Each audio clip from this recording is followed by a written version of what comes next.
right, good afternoon, everybody, and welcome to the OMH and OASAS Program-Specific Professional Scope of Practice FAQs. My name is Boris Vilgorin.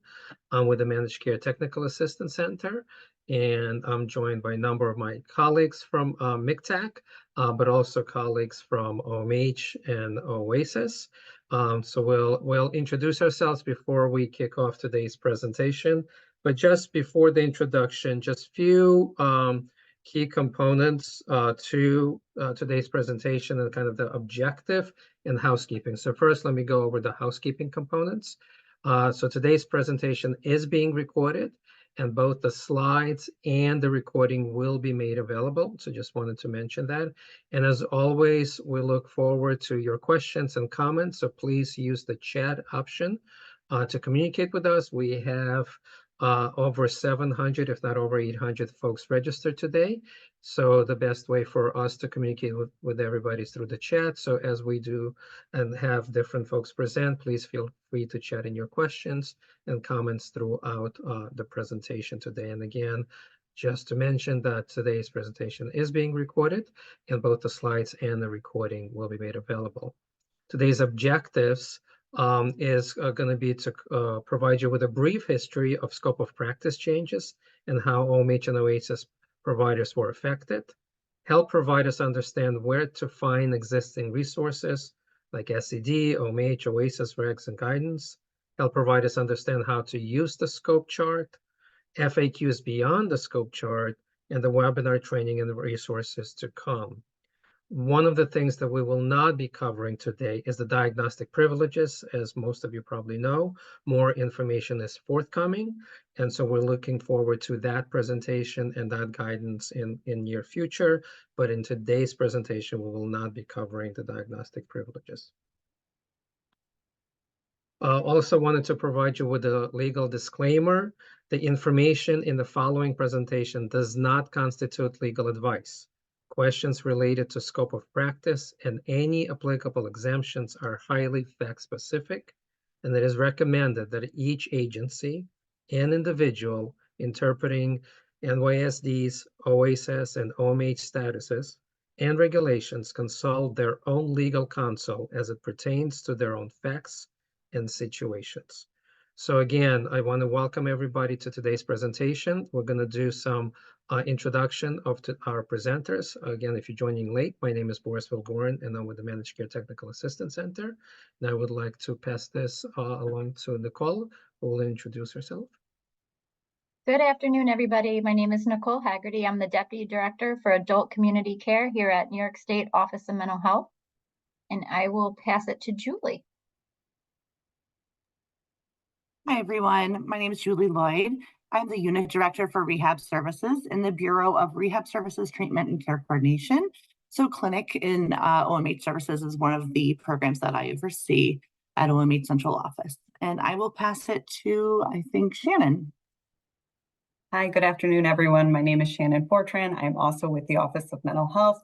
I am the Unit Director for Children's Outpatient Programming with the Children and Families Division. Thank you for joining today. And I will turn it to our colleagues at OASAS, starting with Bridget. Good afternoon, everyone. I'm Bridget Hartman DeCenzo. I am the Director of the Bureau of Treatment Services in the Division of Addiction Treatment and Recovery, and I'll hand it over to Julia Fesco. Good afternoon, everyone. My name is Julia Fesco, and I am the Director of the Bureau of Workforce Development at the New York State Office of Addiction Services and Supports. And who has not gone yet? Evan?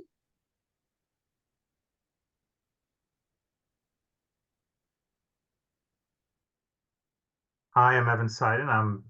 I am the Executive Secretary of Social Work and Mental Health Practitioners for the state of New York, and I'll be observing today. And here for reference, as far as this is a webinar for OMH and OASAS. Thanks. Thank you. All right. Thank you all for the introductions. And Nicole, I think we'll pass this over to you to start today's webinar. Wonderful. Thank you. Okay. So we thought it would be helpful to start with a little bit of history on the social work exemption. We have realized after working on this for the last several years that folks are coming into the system at different times and with different contexts. So we're hoping a little bit of history helps set the baseline for some of these questions and some of the effort the state has put forward to help our providers really understand what's happening and the impact. So the social work exemption historically allowed individuals who were not formally licensed as psychologists, social workers, or mental health practitioners to perform activities otherwise restricted to those licenses in OMH and OASAS settings. So for a long time, we functioned that way, over 10 years, I believe. But in June 2022, that social work exemption sunset. It came to an end. So individuals that were already working in OMH and OASAS settings, they could continue to perform those previously allowed activities as long as they maintain documentation of that employment.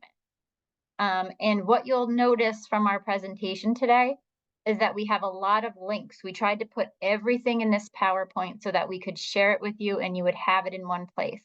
This form here, the link that you see here, is what an individual employee should use to document their previous employment in an OMH and OASAS setting, such that they could record their, quote, grandparenting provision.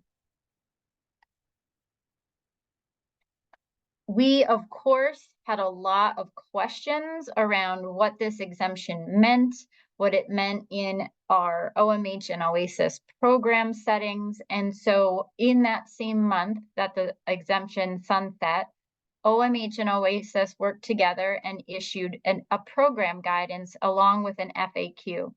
And that guidance addressed what we were hearing at the time, like who could do a treatment plan in an OMH clinic, or how does this affect my billing, or who can supervise who and where do I find that information? And so we did this sort of initial broad FAQ to help people understand some of that.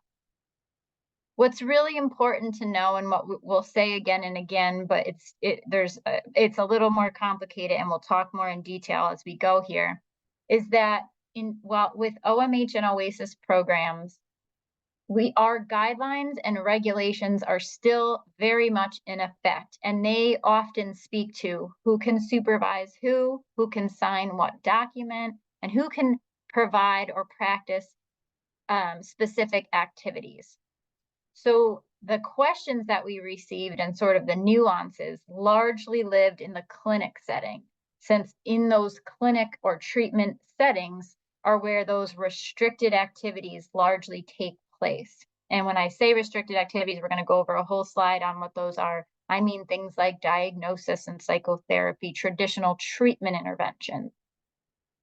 Alternatively, things like psychosocial rehab, care management, housing, those programs were not affected since those interventions do not include restricted activities. So those providers were not as impacted by the sunset of the social work exemption. So as we mentioned, and this is kind of getting us where we are today, while folks had been grandparented in, so you had a big subset of the workforce that could continue to practice as they were, the impact of the exemption meant that all others that were not grandparented in would need to be acting strictly within defined scope of practice, specifically around those restricted activities that we'll outline in a moment. So now more than ever, OMH and OASAS providers, both individual practitioners and their employers, have to be familiar with their own scope of practice and really understand what that means. So I'm an LMHC, I need to understand what scope I can practice within according to the State Education Department guidelines.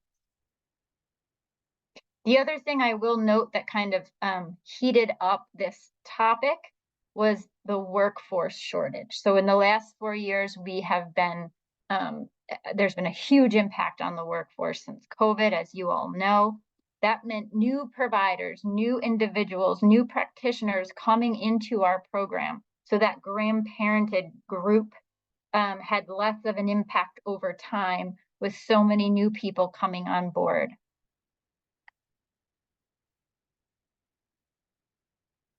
So now, as I said, individual practitioners who are not grandparented and must understand their scope limited to their discipline.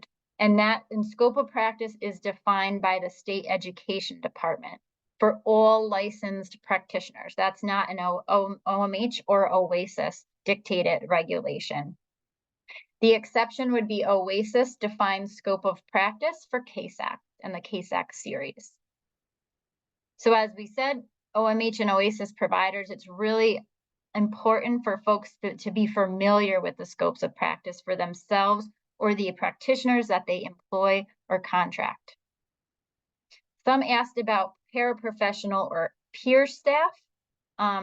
They do not have restricted activities in their scope.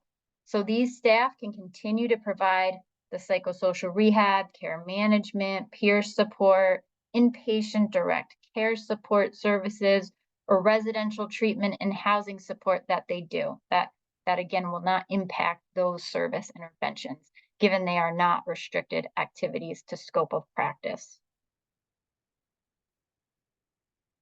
So even with that, we continued to receive a lot of questions, and we wanted to make sure folks were aware of all the existing guidance that is out there to help answer those questions. This first document is a state education department document that I have gotten very familiar with over the past 3 or 4 years. It's actually a very helpful document that I'm not sure everyone is aware of, that goes very specifically defines these 5 restricted activities.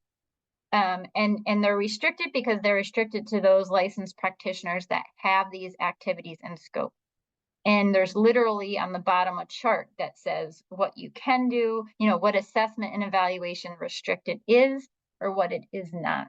And we're going to go over in subsequent slides examples of what that could look like in a clinic. So we will get to that. And these are the other 2 important pieces of documentation that you should get to know. The first one is that FAQ I mentioned that we initially issued in June 2022 with a 2023 update. And the OMH and OASAS restricted activities chart. That's what we, casually call, in quotes, the scope chart. And I will say this chart was in response to an overwhelming number of very specific individual practitioner questions. And what we realized when we tried to answer those questions is, one, most of them were state education department. We really needed them to help us to be sure we had an accurate response. And so here, we are with our partners with state ed here today, and we continue to work with them through this. But also we realized that there's nuances for each individual, whether they were eligible for the grandparenting exemption, whether they had the appropriate supervisory structure in place, whether the activity that they were doing was restricted at all, and they even had to worry about scope of practice. So many questions came in with variables around all those factors.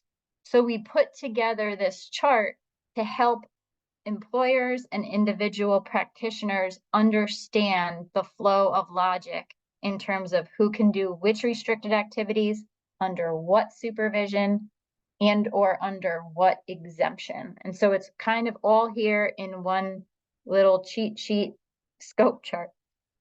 So the scope chart is not intended to supersede or conflict with any education or SED regulations. As SED regulations change, we work in partnership, we stay up to date.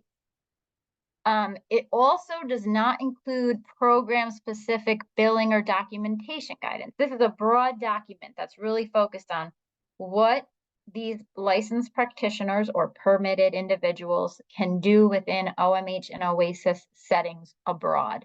That is not a supplement to program-specific guidance or regs that would give you more information about documentation or billing.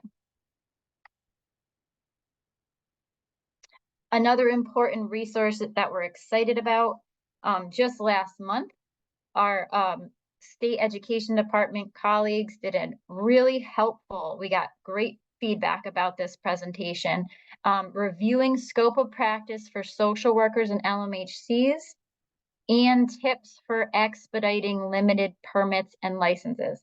As I said, there's so many new folks coming into the field that we often heard concerns about the time it takes to apply and then actually get a limited permit so that employee could practice in a clinic setting doing those activities like psychotherapy, for example. And so we learned from our partners at State Education that there are some common slip-ups that can happen in that process because it involves the school, it involves the employer, it involves the practitioner who's applying. And we had some really good tips about how to do that to expedite that process just for OMH and OASAS providers. We have today's webinar that will be recorded and posted on the MCTAC website, but also forthcoming, and I know this is a pressing issue for you all because it's happening right now. We will get back together with our colleagues at State Education and start to answer your questions about the new diagnostic privilege. And that would applies to LMHCs, LMFTs, and psychoanalysts pursuing diagnosis and assessment-based treatment planning provision. So of course that applies to our folks, and it's important for us to know. We encourage you to first visit the website and read up on it, understand it. I will be going through that process myself. And there's a lot of information there already. Probably later in the summer, we'll do another presentation with State Ed to try to address some of your FAQs about that process, but that is not something we're going to be doing today because it's brand new. So we're still kind of learning about what your pressing concerns are. Okay, so at this point, I am going to pass it to my colleagues who are going to show you what this quote scope chart looks like and how some of your questions that have come in, how we could use the scope chart to address directly those questions so you're able to do that on your own as well.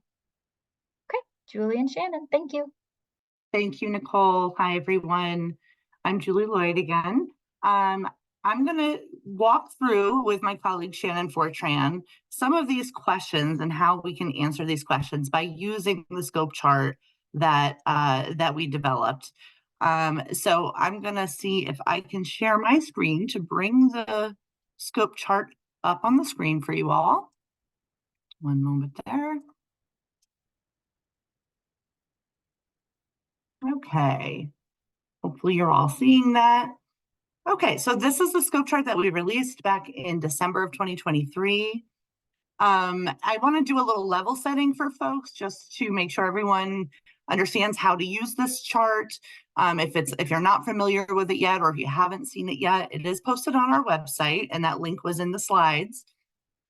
So this really addresses, as Nicole described, the restricted activities and what activities individuals that don't have the license or limited permit can do. It also covers supervision requirements and legal exemptions that may apply. So you can see that we have these broken out into these columns. The mental health or addiction profession category is listed all the way on the left. The individual credential, whether it's a license or a limited permit or a master's level without a limited permit, those are listed in the next column. And then we have the restricted activities that credential can perform and the supervisory requirements for performing those restricted activities. And then lastly, the last column addresses those legal exemptions. So I'm going to ask my colleague Shannon to walk through some of those frequently asked questions that we've received. And these really have come from you all. We have received lots of questions, as Nicole said, over the past year or two since the sunset. And we're really trying to address the most common questions that we're seeing in our settings. And hopefully these address, some of your specific situations. So Shannon, if you could give me what the first question we had on that slide was. Sure. So again, these are our most frequently asked questions, and this is intended to build up your familiarity with the scope chart. So the first question, Julie, is what can an MSW without a limited permit do? Okay, so I'm going to scroll through this chart, and I apologize for making anybody dizzy that is watching this happen. But as we said, we have this organized by credential in the categories of the professions. So I'm going to come down to the MSW. And I'm sorry, Shannon, you said without the permit, is that correct? Without a limited permit, that's correct. Without the limited permit. Okay, so here we have that category here, and you'll see that we have BSW or MSW put in together because the information applies to both in this situation. So you can see here that what restricted activities can be performed, that the MSW without a limited permit can perform some restricted activities, but they cannot perform diagnosis, psychotherapy, or assessment-based treatment planning independently. Allowable activities that they can perform can only be performed supervised by an LMSW or an LCSW, and that's pursuant to the State Education Department regulations. We have some additional information here for those BSWs. I'm not going to cover that right now because we're focusing on the MSWs. So the MSW can provide basically the scope of practice for an LMSW under the supervision consistent with the SED regulations. So as long as they're receiving that supervision of an LMSW or an LCSW, they can provide the licensed master social work scope. There are some exemptions here, and I want to point those out. So the exemption for supervised practice, that is something to familiarize yourself with, and the grandparenting provision that Nicole mentioned earlier. That's important to know that if someone was with an MSW without a limited permit was already performing these restricted activities in the appropriate setting prior to June 24th, 2022, the date of the sunset, then that grandparenting provision may apply to them. Okay, Shannon, what is our next question?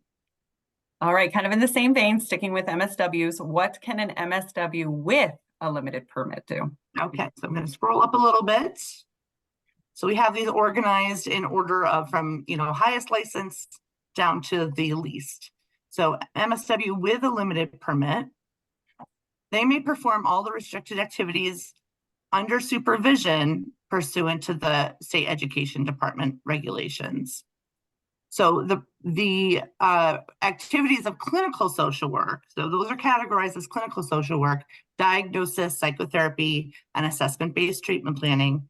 Those may only be performed under the supervision of an LCSW. So we have a little bit more description here, goes into a little bit more detail about that supervision. So basically under an LMSW, the MSW with a limited permit can perform the scope of an LMSW under the LMSW supervision. Under LCSW, then they can perform the LCSW scope. And there again, the grandparenting provision is an exception that may apply to these individuals. Okay, ready for the next one? Yeah. Okay, which restricted activities, if any, can an unlicensed MHC, so mental health counselor, MFT, marriage and family therapist, or creative arts therapist, and a psychoanalyst graduates perform under appropriate supervision? So restricted activities, if any, can an unlicensed staff do? Okay, I'm going to use the MHC, or mental health counselors, as the example because I think they're probably the most common of the professions in our services, although we do have plenty of MFTs and unlicensed psychologists as well. So for the master's level MHC with no limited permit, they can perform restricted activities except the diagnosis and assessment-based treatment planning. So the other restricted activities that Nicole covered earlier, they can perform except diagnosis and assessment-based treatment planning.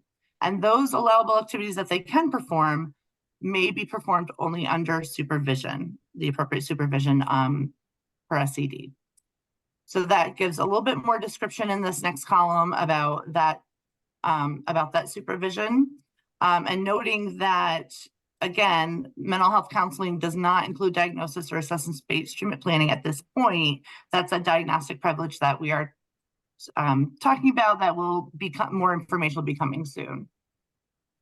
Again, the exemptions that may apply to these individuals, that, you know, any person with a master's level degree that is the appropriate degree for licensure as an MHC can practice as an LMHC under the supervision of a licensed mental health counselor, a licensed psychologist, or an LCSW.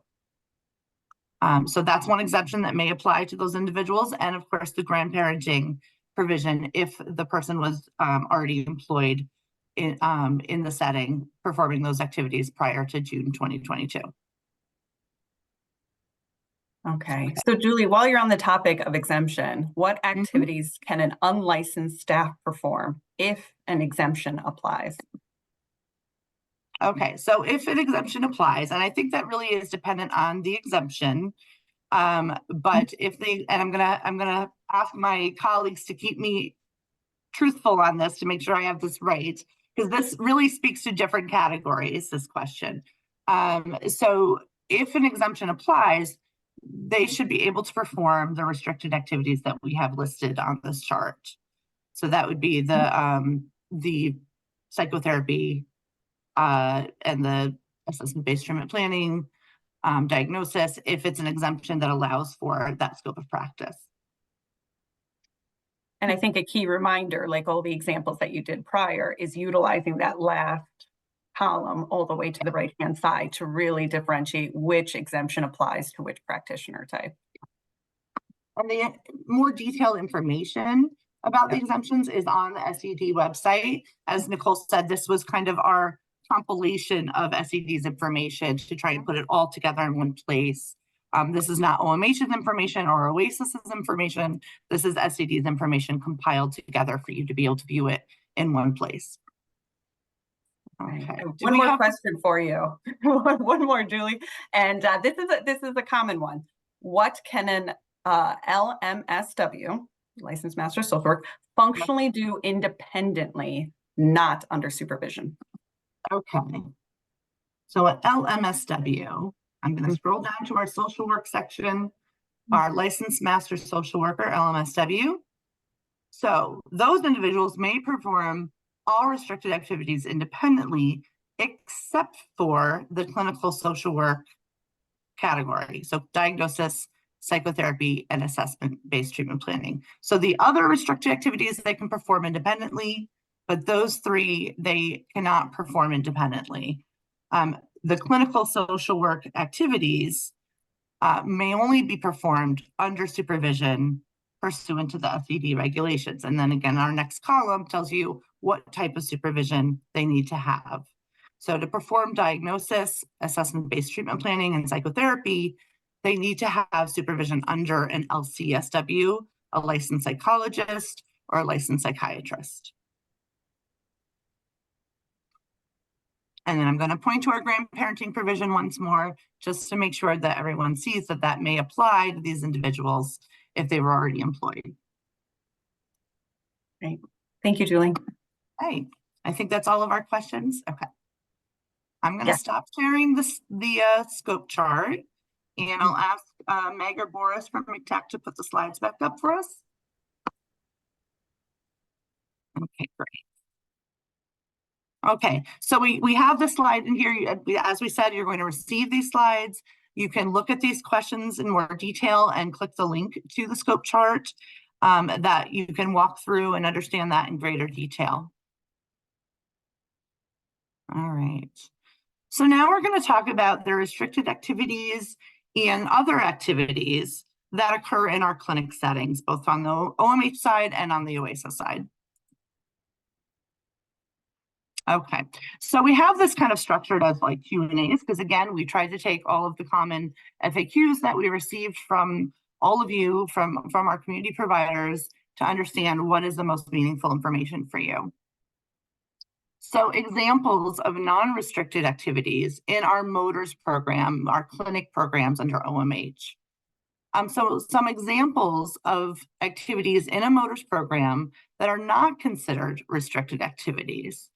Assisting in crisis intervention. So if you all are familiar with our crisis services in MOTORS clinic programs, we have 3 different types of crisis interventions.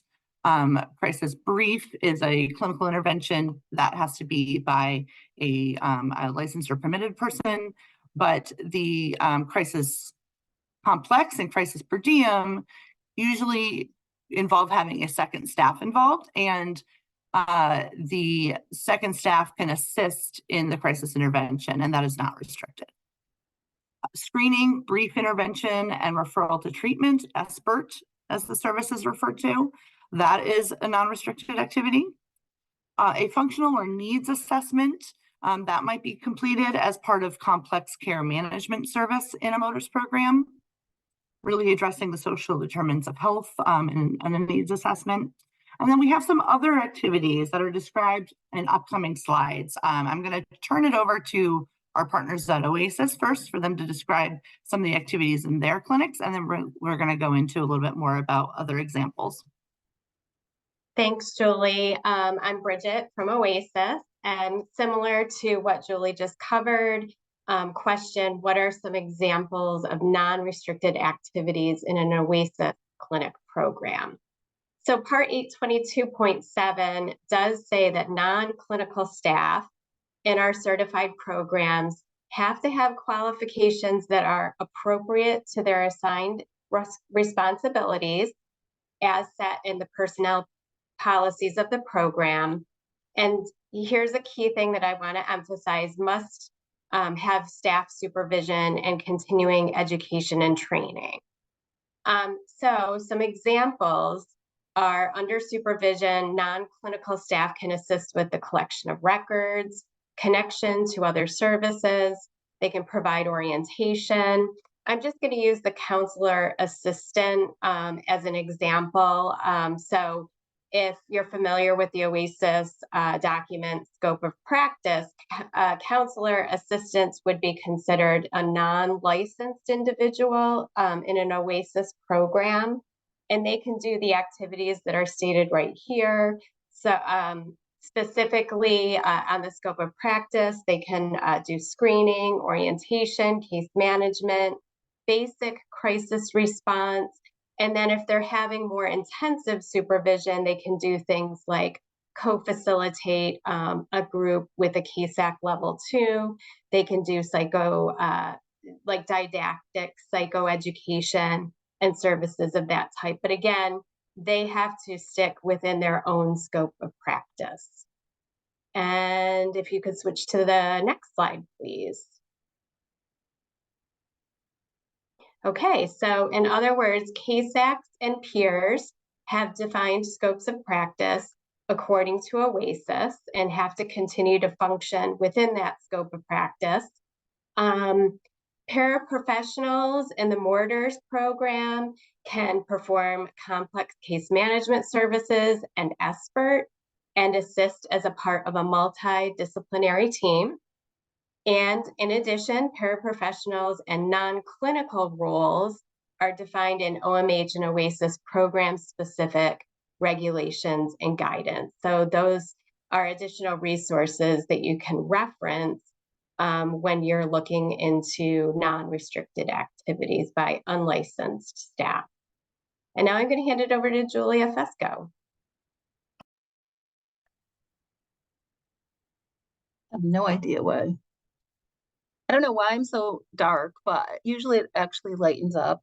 Not that dark in here, but hi everyone, it's Julia at OASAS. Again, I'm in the Workforce Development Bureau, and I'm just going to go over a whole lot of activities that are not in that restricted scope of practice of a licensed professional of any type, and that any staff can perform. And we just wanted to make sure that these were actually protected for people who didn't have licenses to be able to do in our programs, because we do have a multidisciplinary team and supervision. So it's performing assessments, including but not limited to basic information collection. So gathering of demographic data and informal observations. Screening and referral used for general eligibility for a program or service and determining the functional status of an individual for the purpose of determining needs for services. Advising individuals regarding the appropriateness of benefits they are eligible for, providing general advice and guidance, and assisting individuals or groups with difficult day-to-day problems, such as finding employment, locating sources of assistance, and organizing community groups to work on a specific problem. Again, anyone in our programs can do these functions. I do see a question about assessments. So it's not assessment-based treatment planning. This would be just the question part of it, and someone with a license would have to be doing the actual compilation of that information and doing the diagnosis and treatment planning. Those are all restricted. So it's just basically asking the questions of the individual, but that would be the limit. And it's basic information. It's not necessarily clinical information that needs clinical interpretation of a licensed professional. Having a consumer complete a form that provides information that may include, but is not limited to, housing, employment, income, psychosocial or health status as part of an intake. So again, asking the questions. Providing a consumer with a paper and pencil test to complete when such test does not require the observation and judgment of a licensed professional and commonly is identified as self-administered. SBIRT is a kind of an example of this, right? It's actually a standardized set of questions with a standardized scoring. There's really, and then the scoring tells you what the next step is. There's no independent clinical interpretation needed for that. Observing, describing, and reporting the behavior of consumers, and if appropriate, gathering information about such things as the person's living situation, health, nutrition, and available informal supports in order to identify problems and needs. Providing advice, information, assistance to individuals and family members to identify needs and available resources in the community to meet the needs of the individual or a family member. So you can see there's a lot of things, especially in those psychosocial rehabs, inpatients, residential programs on the OASAS side, that non-licensed professionals can do.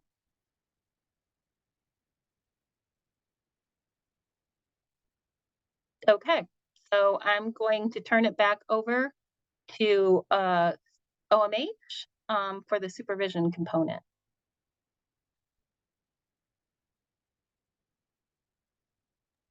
Okay, thank you, Julia.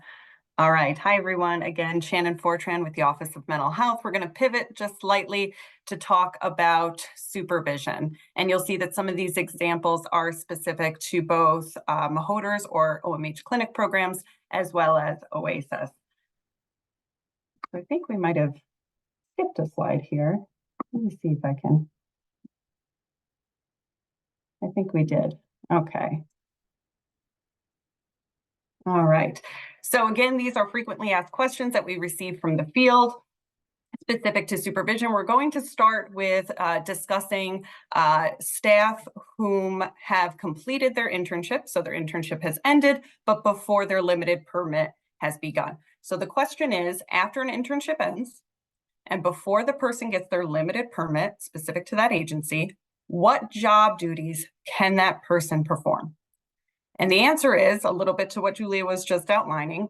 Unless otherwise exempt, which I think is an important caveat, that person can perform the job duties of a paraprofessional or unlicensed or uncertified individual, similar to what Julia just outlined. Specific to OASAS programs, interns can apply for a CASAC provisional based on their bachelor's degree. And this should be done at the beginning of their internship to ensure that they have enough time to go through the application review and approval, because it is a process, and they can continue to work up until their limited permit is received within that capacity. Okay, so I know that we've really, especially Nicole in the beginning of the presentation, really highlighted some resources, and specific to supervision, utilizing the SED website, utilizing the Office of Professional website is really key here, specifically regarding clinical hours required for licensure. It is the be-all end-all for information to help guide you through what type of practitioners can supervise specific staff when they're working through their clinical hours to obtain licensure. We did provide an example here for a mental health counselor. By clicking on that link, you'll be brought to the SED website, and that will specifically delineate the type of supervisors that can supervise a limited permit mental health counselor as they're working to obtain their licensure. So you might hear us repeat that again, but it's a really good resource and something to reference when thinking about supervision. Okay, so kind of keeping in that same vein, thinking about clinical hours for licensure. The question is, can a professional of one discipline supervise professionals of other disciplines for clinical hours?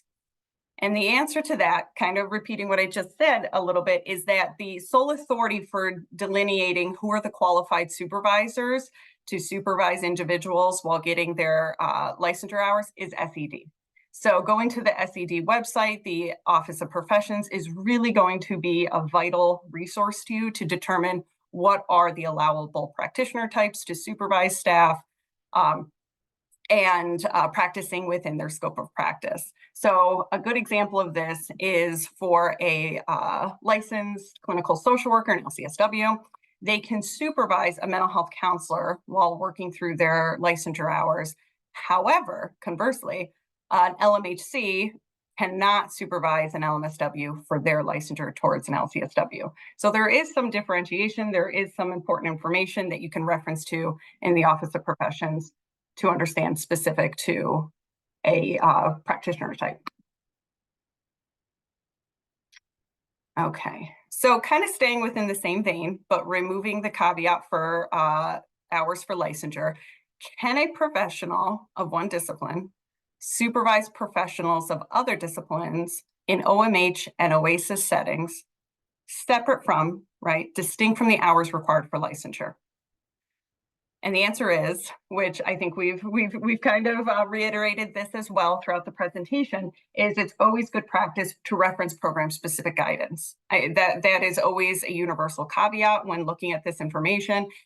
Some program-specific guidance or regulations will stipulate specific supervision requirements for specific services and the allowance for who can provide those specific services. So always important to reference program-specific guidance.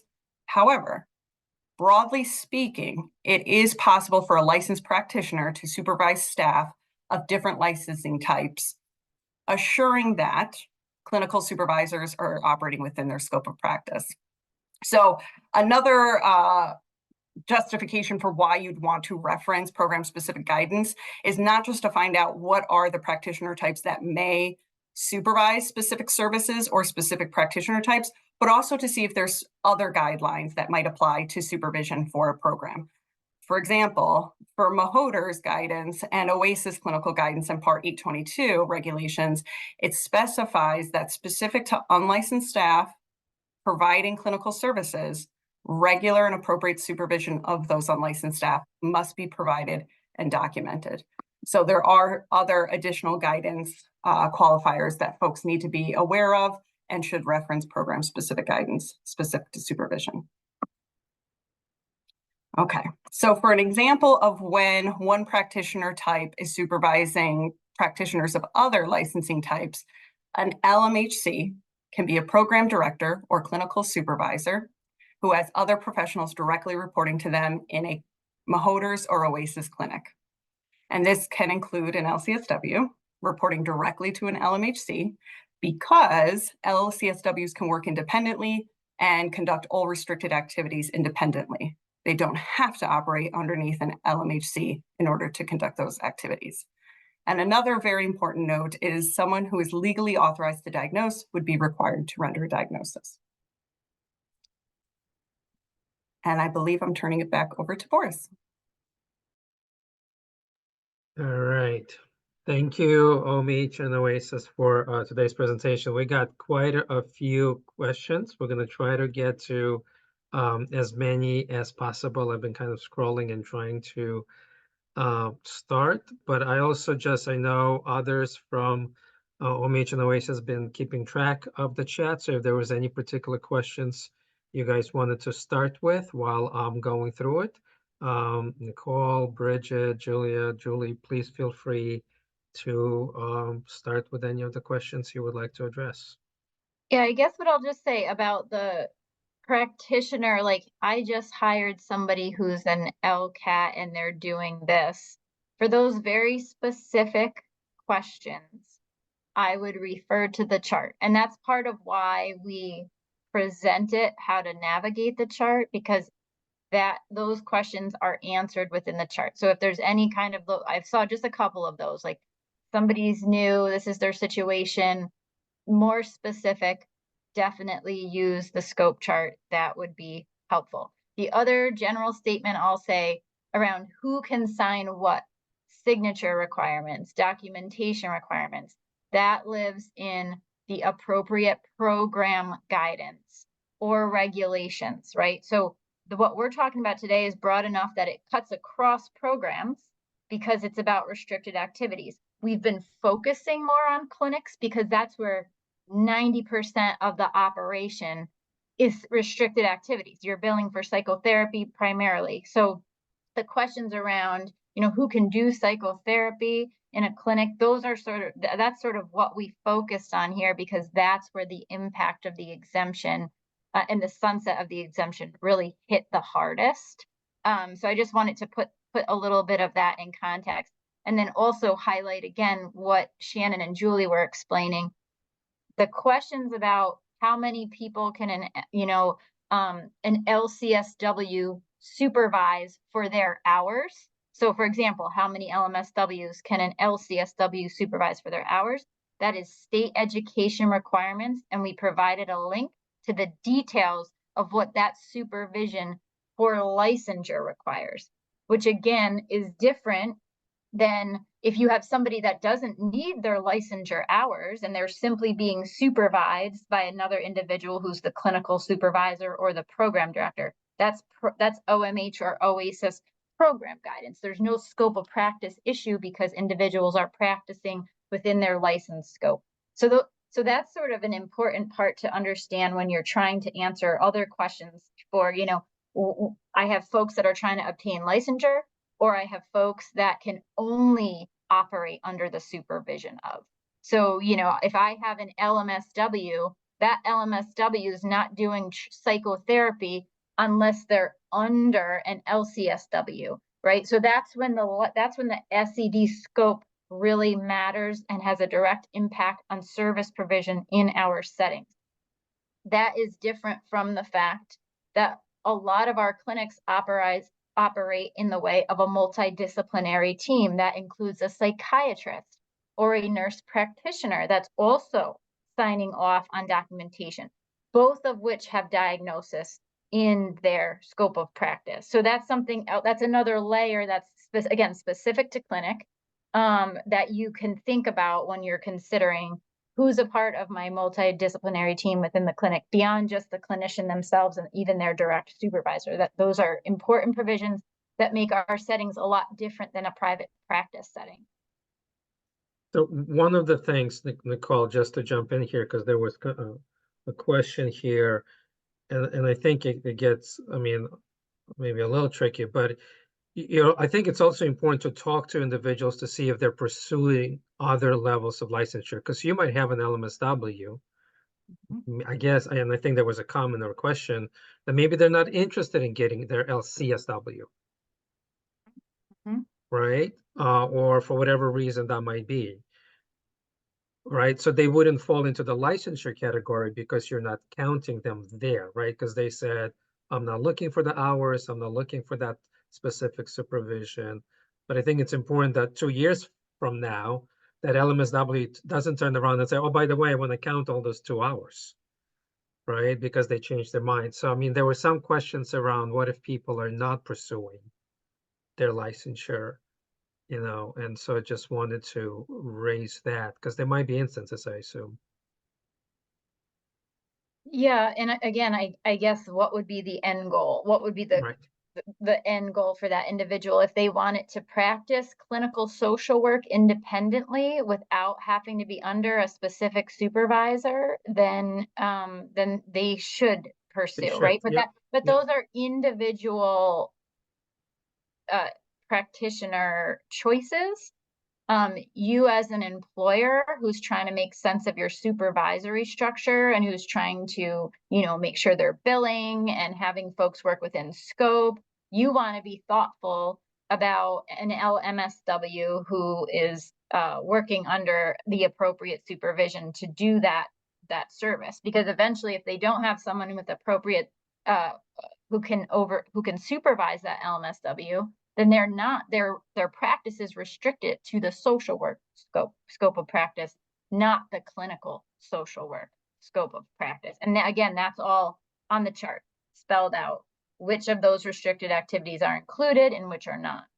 Right. Well, it just highlights how individualized this is, right? This is, there's no like one answer for all. I do want to address another big question that keeps coming Mhm. up.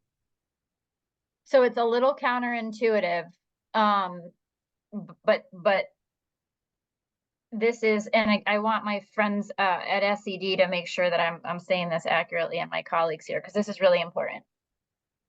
And this is also spelled out clearly in the chart. So sometimes you can be an intern in a program and do certain activities as a part of being an intern, okay? But then when you have graduated and you're ready to pursue, you know, practice, maybe within the same clinic, for example, within the same where you did your internship, you're looking to then be employed upon graduation. You have to have the appropriate credentials, and that's mentioned in the chart. It's specific to each practitioner type in order to start being employed for your licensure hours. So let me say it like this. In order to start working within scope, you have to have appropriate supervision to gain licensure hours. It's better to be specific here. If you are an MSW coming out of school, for example, and you don't have your limited permit yet, or even you put your paperwork in with SED and you're still waiting on your limited permit, the only time that you are in an approved setting by SED under appropriate supervision is when that limited permit is approved. So that's when you're working in scope. And again, Evan, let me know if you want to say this differently.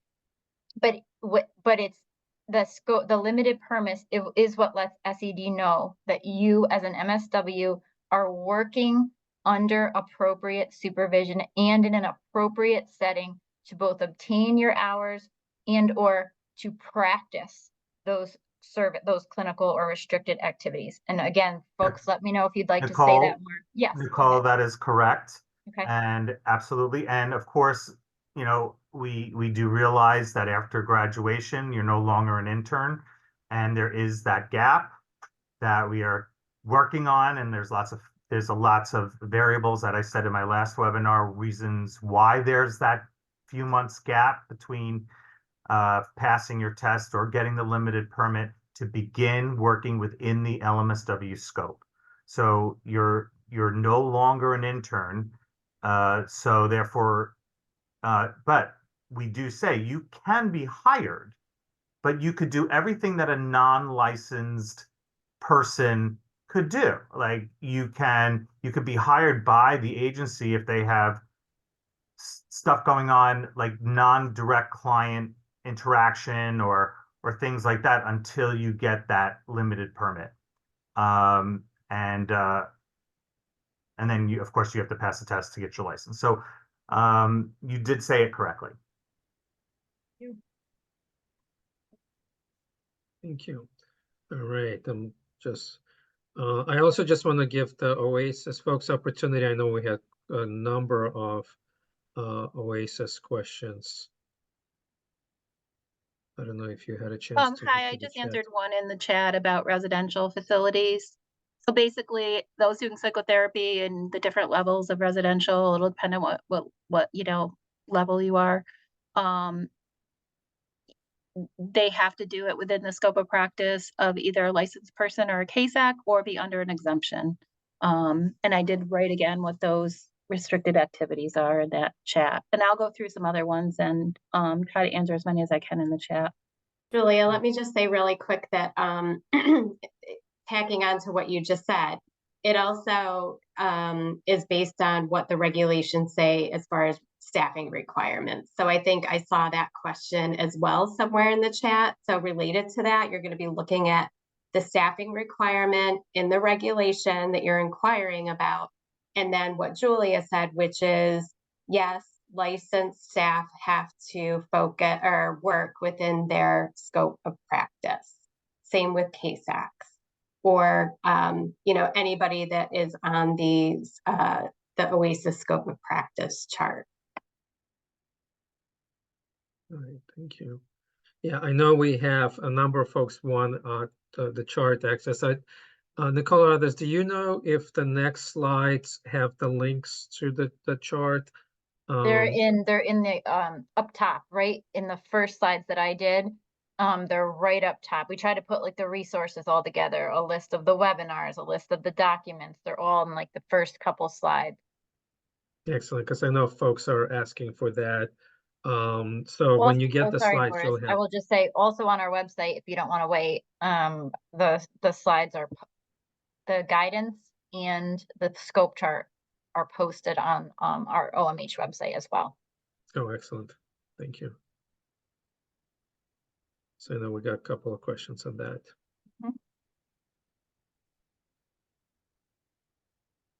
Thanks, right, Julie. Julie posted that in the chat for folks who want to just click on it now and go through.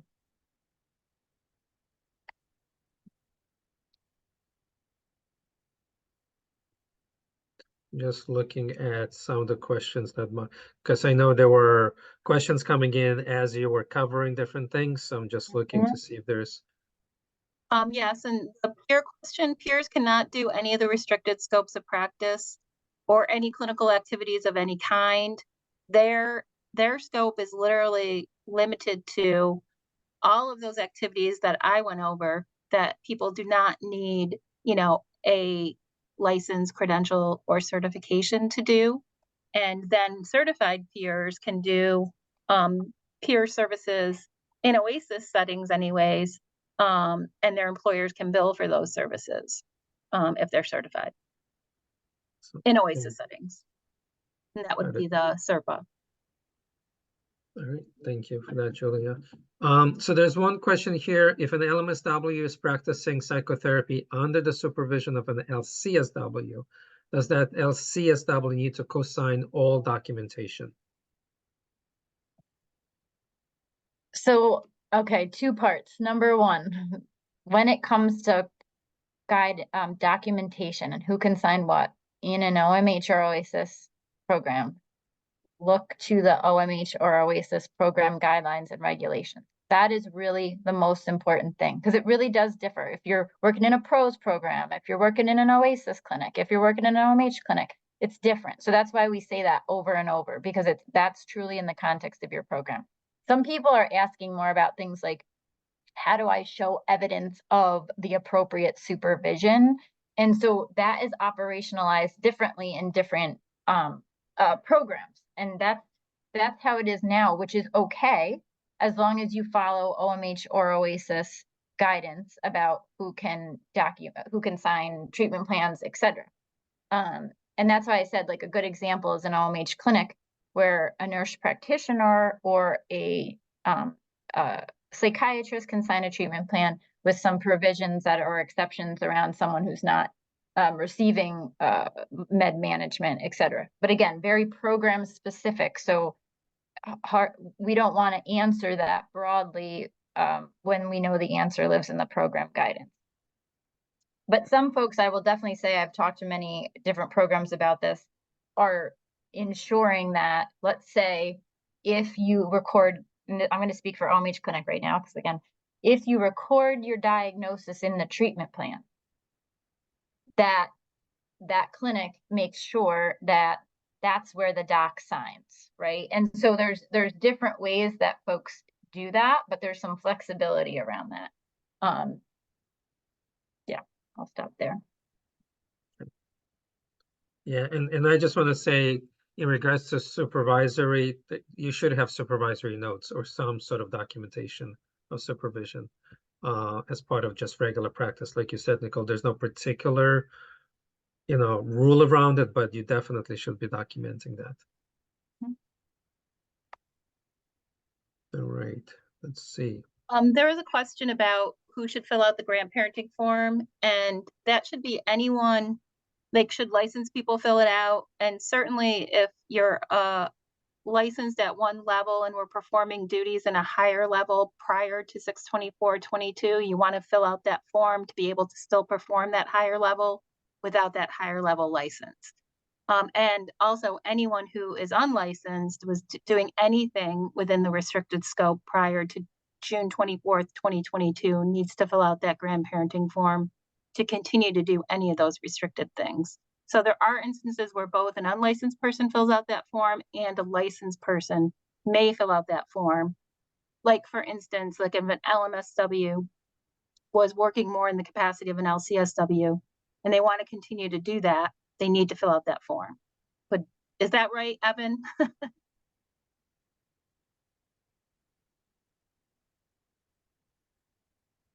Yes, that is correct. Thanks. Yep.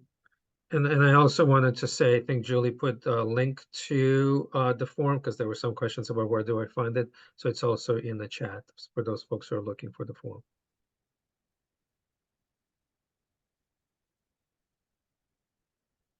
Okay, let's see what else.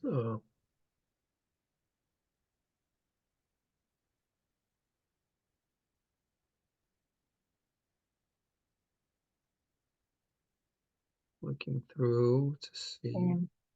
The questions about the grandparenting provision, if you go to the link that we sent out, that is also included here in this PowerPoint, it will give you the instructions on filling it out. So within the link, there's a lot of questions about that. So I would go right to that link and start looking through the instructions.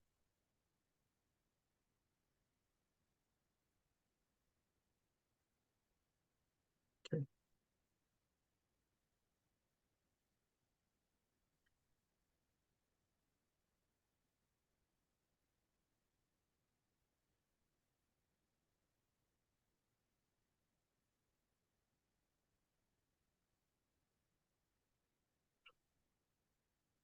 All right, any other, I'm just scrolling, quite a few questions. It's hard sometimes to pinpoint. Hopefully I'm not missing much. I'm just because this question came up again after I thought I answered it, but I just want to be clear. And I'm going to ask Evan to listen for this one, if you don't mind, Evan, because again, I feel like I answered it, but I just want to say it in the exact words. Go ahead. And I also see some questions in the chat about, things that I could say that is very date specific, but go ahead. Go with what you're saying first. Okay, thank you. If an MSW has passed their LMSW exam and is waiting for their official LMSW license from SED, can they perform psychotherapy before they receive their official license from SED? No. No, they can't. They have to either they can, in that gap, they can apply for the limited permit under an LCSW, but if they pass the exam already, we hope that they would get their license expeditiously, so that they can start performing their duties. But certainly anyone's free to apply for a limited permit in that gap. But I don't see why would they spend the extra $70 to do that. And we are trying to speed up that gap, but there's always going to be this gap because of paperwork and different things between graduation and then being able to work in their scope as an LMSW. Their permit has expired, they need to wait until the license is issued. I do have a couple of questions related to case acts or non-case acts. If a non-case act completes a treatment plan, it is then signed off by a case act, QHP, and MD. Would that cover the requirements? No assessment-based treatment planning or treatment planning needs to be done by a licensed person or appropriately supervised case act. It could be a trainee, a case act trainee. It could be a case act professional, but those things need to be done under, provisional, sorry, case act provisional. But that needs to be done under intensive supervision for those two case acts. So a non-case act cannot complete a treatment plan or do treatment planning. And then there's, sign off that needs to be done based on your program related to admission and diagnosis and all of that. Are there services within a Case Act 2 scope of practice which can be billed for independently by the Case Act 2 rendering the service? The only thing that's billed for independently now are the new enhanced APG rates. And there's just a guidance that went out that master level Case Acts will be able to bill independently for those enhanced rates, but that's the only level. It would be the master level Case Act. And I think that's it for those two Case Act questions. I'll keep going and see if I see anything else. Yeah, I caught one on the grandparenting form. So thank you for the more specific question on that. You don't have to submit the form to the state. You just have to have a record of it. You have to keep a record of it, kind of like you keep record of your, CEUs. It's keeping a record of the form itself. And then, that will help you if you go maybe to a different employer, for example. Yeah, and your employer would be the one that's responsible to make sure that the information on that form is correct. So on that form, there's information about where they worked, who they worked for. And so the employer is the one that has to make sure that what that person has on that form, if they want to hire them, that it is correct. Right. It should be part of agency's credentialing process, I think, what we're talking about. Should have the charts and the credentialing process that includes all of this.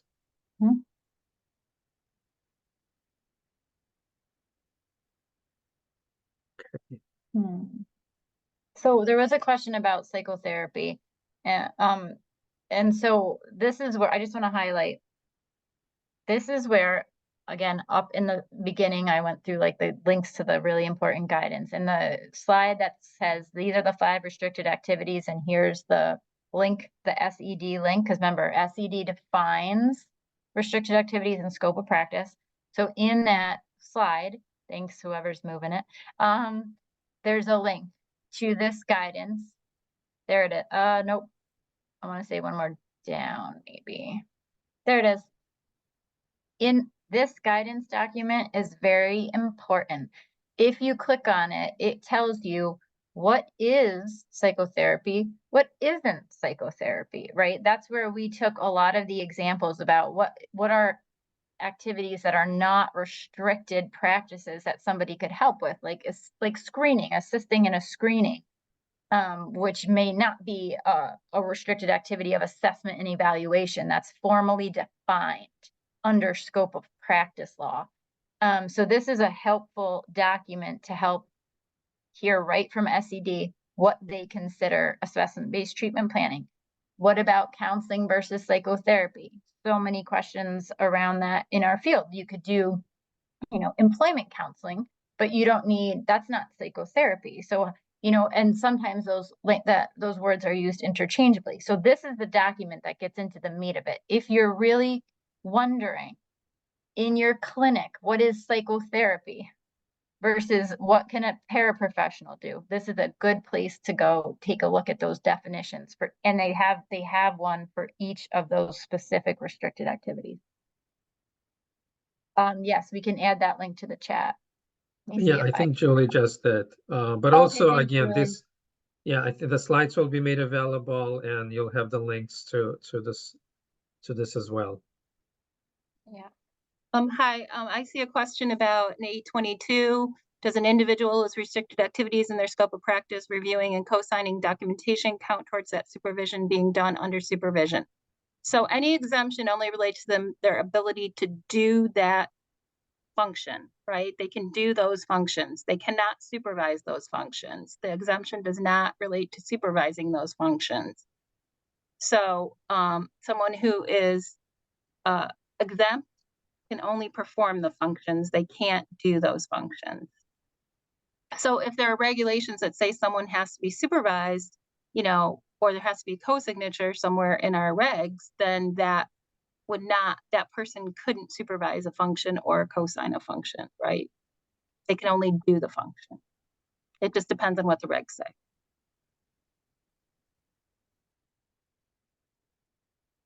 There's a couple diagnostic privilege questions, and I just want to say there's so many nuances to that, and it's pressing. It is a pressing issue. Like I said, I'm going to go through it myself and see how it goes.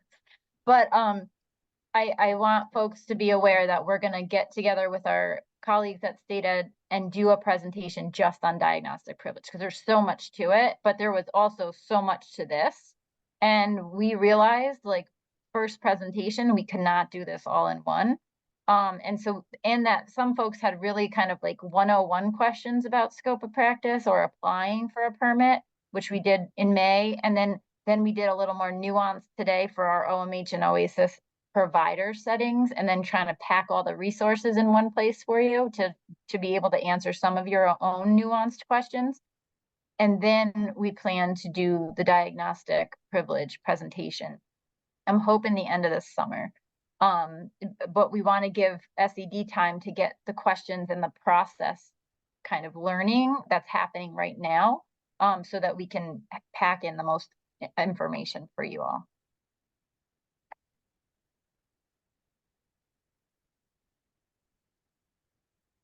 Slides will be shared and we recorded this session.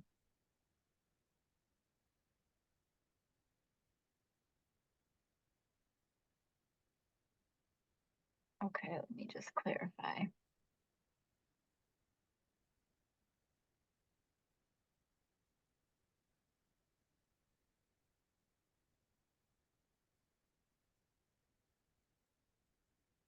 And Nicole, while you're looking that up, I do Yeah. think it's important to just underscore what you just said about the recent webinar hosted by our partners at SED. If I did see a few questions specific to scope of practice, what is the scope of practice between a limited permit holder or a fully licensed staff person?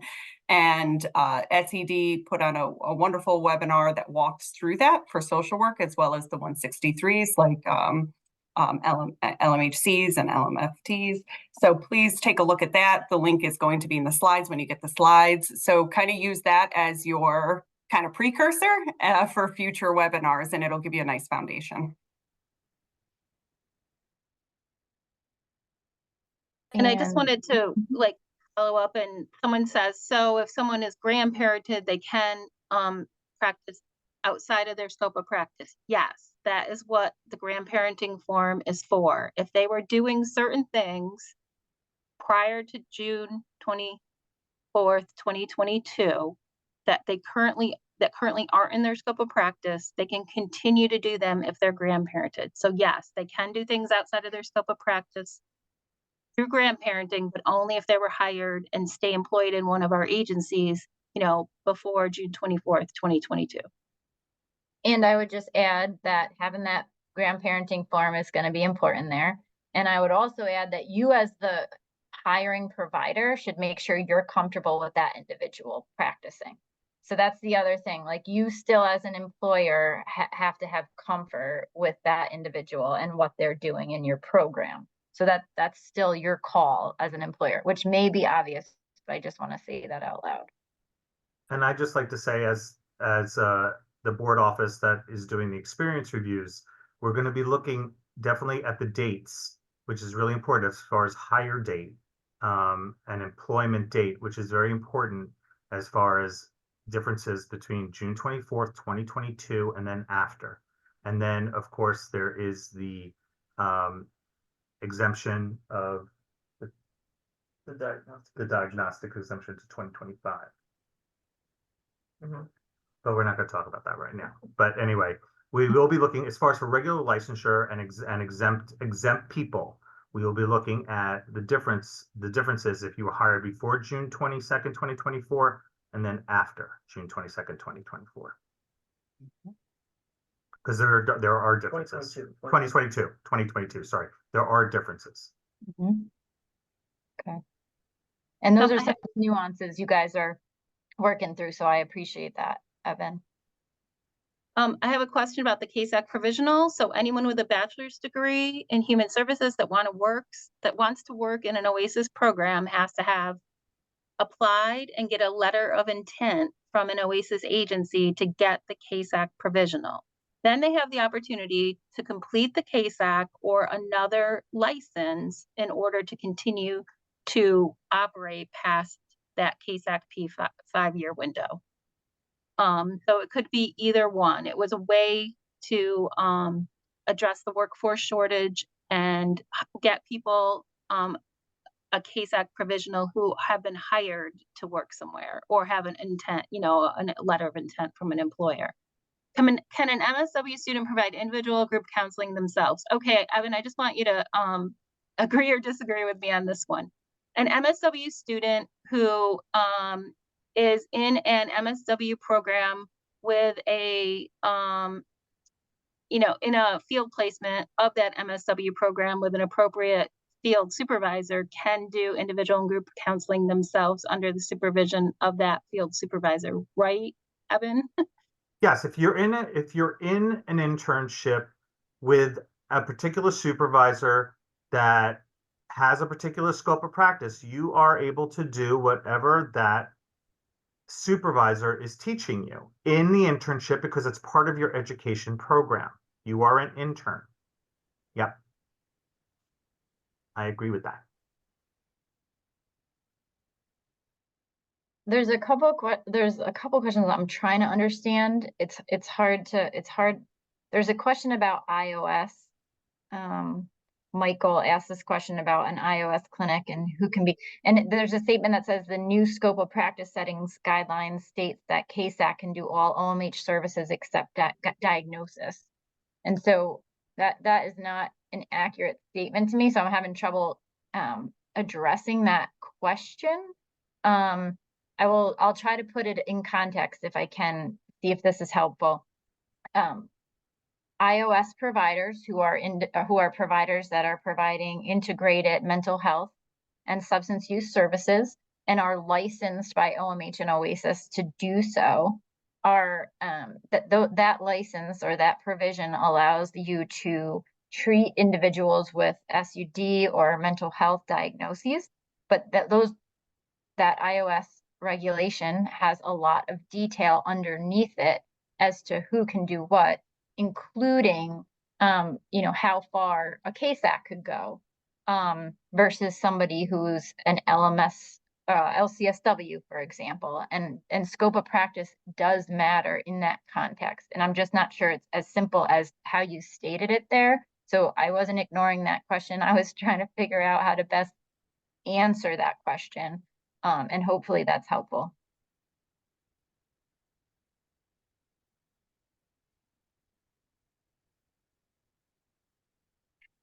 So I like some of the questions about like, where does the grandfathering provision come into play with the diagnostic privilege? We're going to keep those. We're going to keep those questions that relate to diagnostic privilege for our diagnostic privilege. We're going to record what you're asking us, just so you guys know.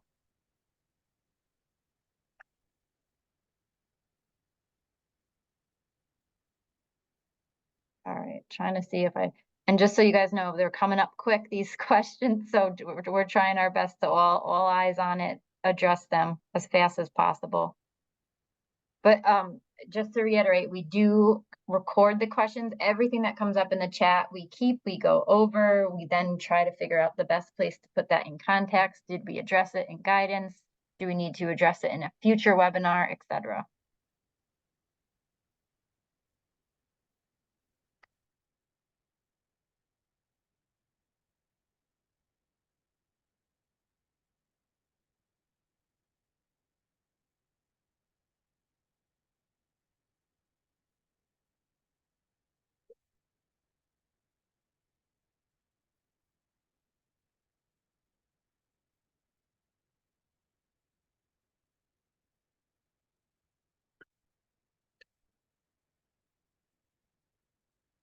Trying to see if there's any other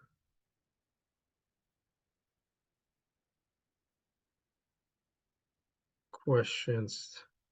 I don't know if I see, I'm just also looking at time, maybe another 1 or 2 questions that we haven't touched upon yet, which I can't, because I know we went over quite a few.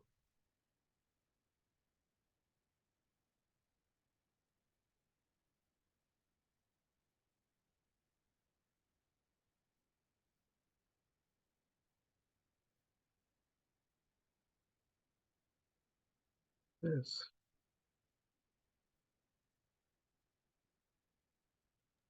Sorry, guys, I was on mute. There are some questions like, are there changes to what an LMHC can do?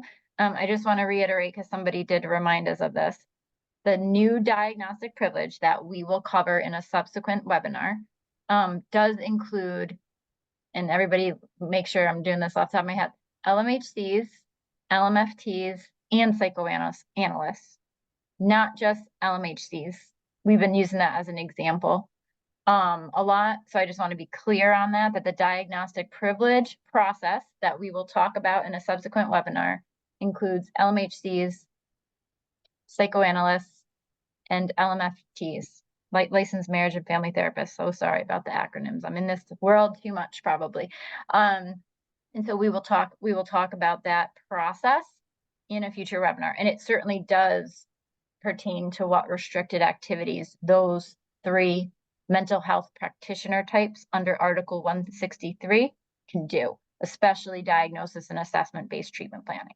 So again, I know we're not going there now, but I just want to put it in context for folks who are wondering about the basic scope of an LMHC, which can be found now on the website, on the SED website, which we went over in our May 2024 webinar with SED presenting on that. So those things are still there, and that's live now. But the addition of restricted activities that those practitioner types are able to do is the diagnostic privilege we keep referring to, and that we will do that subsequent webinar on. All right, just want to be mindful of time and all the questions we got. I think we'll probably be concluding maybe today. So I don't know, Nicole, Bridget, or Julia, Shannon, or Julie, if there's any last minute words you want to say. We also have the contact information. If you have additional comments or questions, please feel free to use the appropriate links that we have here. And as we said, both the recording and the PowerPoint will be made available to all. And more presentations and more resources are going to be forthcoming as well. So I don't know if the few minutes that we have left, if there's anything else we want to do as we conclude today's presentation.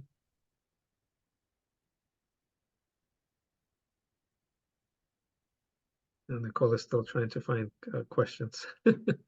I know, like this Yeah, is recorded with my thinking face the whole time. I will just say that Jess from OMH pointed out about I made a mistake when it said it, that they have a scope of practices, that they have an exemption. They don't have a new scope of practice. They're not really practicing outside of their scope of practice. They're practicing within an exemption when they're doing those restricted functions, right? So only if they're doing it prior to 24, June 24th, 2022, only if they're the OA agencies, and then they can do those things under an exemption. So I'm sorry about what I said about, their scope of practice.